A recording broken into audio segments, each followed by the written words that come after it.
about all of the people who work within the health field, whether it be a physician, a nurse, a psychologist, psychiatrist. We all work together to make a difference.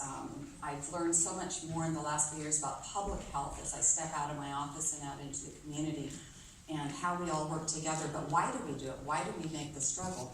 It's about our people. It's about our community. It's about the needs. When you look at the national demographics, you look at, I showed you the Latinos in the community, but look at the physicians. You know, we just don't match. And it's not just as physicians, as I said, it's about all of the health professionals. None of us are concordant with our community. So what California, it's even worse, because we have such a larger Latino community, and yet, again, the physician percentage is so small. And why does it matter? Why does it matter that we have Latino physicians? Why is it important that you become a healthcare professional? Because of health disparities. You all know what health disparities are. It's when people aren't getting the right kind of care that they deserve, that they need. And disparities, the report I was just flipping through is a report done by the federal government every 5 years. This was the most recent one in 2016.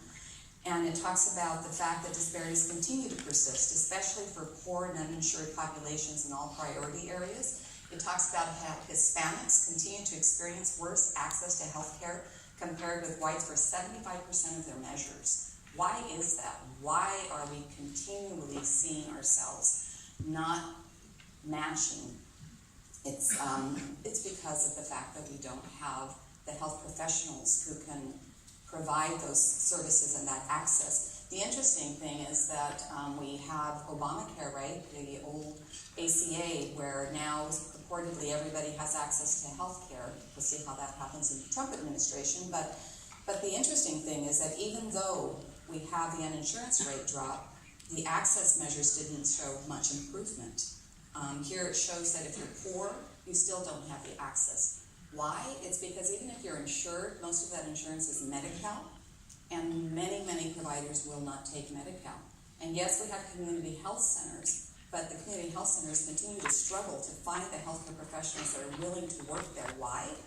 Because they don't get paid as much as the providers as you do if you go work at Kaiser. And it's also much more of a struggle to work at community health centers because the patients are much more complex. You have not just patients who are poor, but you have homeless. You have patients who have just multiple complex problems that don't have, even with the sliding fee scale, can't afford to go. You have farm workers who can't go seek health care because it's not just what they pay when they go to the clinic, it's what they lose when they leave a day of work. It's the raitero that they have to pay to get them to the clinic. And so there are a lot of factors that even though there is insurance, there is no access. So how do we make an impact to make change? So we talk about diversifying the workforce. Why? Because we understand. Not all of you have been farm workers. Not all of you have, understand every struggle that happens out in the community. But we do have a corazón. And that's really, as a health professional, what we need to have. It's corazón. We have to understand. We have to be willing to go out of our box and truly think of what the patient's needs are, looking at the patient as a whole, looking at the community they come from, their familia. This particular slide just shows, and this is an old study, right? I mean, this is an old chart or an old slide, but it talks, I reviewed many years ago multiple studies that showed that African American and Latino physicians are more likely to practice in medically underserved communities and to care for greater numbers of racial and ethnic minority patients.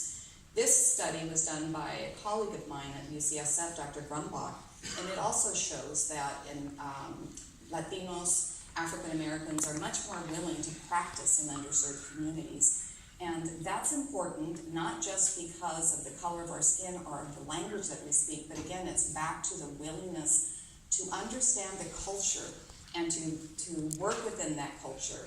And you heard 3 amazing stories about young people who are in the midst of their medical school career, but who have different types of cultures that they come from. And each of those cultures is significant and important, and when they go into practice, whatever that practice may be, they're going to be able to understand their patients and provide the optimum care that they deserve. And it's not just physicians, I keep reminding you, and the reason I keep reminding you is not all of you in this room, hopefully all of you will become physicians, but the reality is you may not.